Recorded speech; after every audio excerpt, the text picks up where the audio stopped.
Assalamualaikum warahmatullahi wabarakatuh. Berjumpa lagi dengan saya Fajrul Falah di Fajrul Falah TV. Saat ini perkembangan teknologi sudah semakin pesat dan berkembang, termasuk juga pada teknologi kultur jaringan.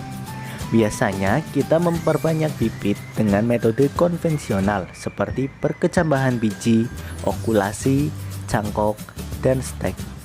Pada tanaman tertentu yang sulit diperbanyak melalui metode konvensional, diperlukan teknik alternatif perbanyakan tanaman, yaitu salah satunya teknik kultur jaringan tanaman. Kultur jaringan ini adalah suatu metode mengisolasi bagian tertentu tanaman, sel, jaringan, ataupun organ, kemudian dibudidayakan secara terkendali dan aseptik.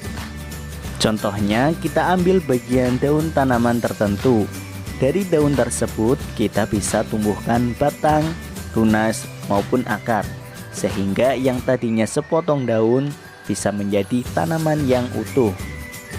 Yang dibutuhkan dalam kultur ini yang pertama adalah laboratorium kultur serta alat-alat yang lengkap. Kemudian yang kedua adalah rumah kaca dan persemaian. Lalu beragam bahan-bahan media kultur yang cocok untuk pertumbuhan tanaman.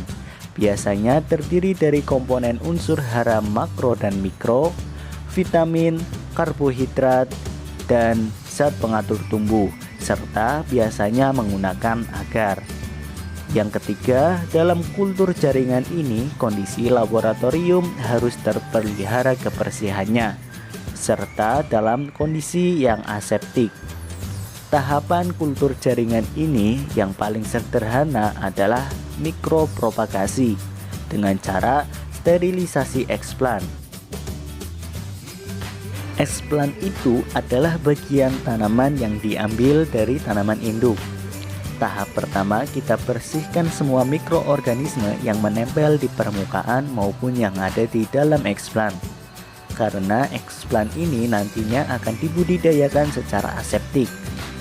Tahap kedua, menanam eksplan yang sudah melalui proses sterilisasi ke dalam media kultur. Media kultur ini pertama menggunakan media inisiasi tunas. Biasanya menggunakan medium MS yang mengandung zat pengatur tumbuh tertentu.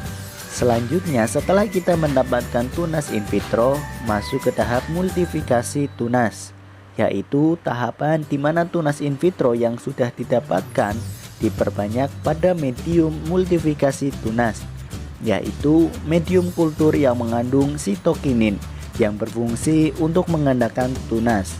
Setelah jumlah kultur jaringan cukup banyak, maka sebagian tunas tersebut disubkulturkan di media induksi akar. Tujuannya untuk menginduksi atau merangsang pertumbuhan akar secara in vitro. Setelah memiliki akar, kemudian diaklimatisasi di media tanam yang sudah disterilisasi. Tutup bak media dengan plastik transparan untuk menjaga kelembaban udara agar tetap tinggi. Setelah 1 bulan, plantlet ditanam di media tanah atau polybag. Dipelihara selama 3 bulan di persemaian hingga menjadi bibit yang siap tanam di lahan. Itulah beberapa ulasan mengenai kultur jaringan atau in vitro yang bisa saya sampaikan. Semoga bermanfaat. Saya Fajrul Falah, Fajrul Falah TV undur diri. Wassalamualaikum warahmatullahi wabarakatuh.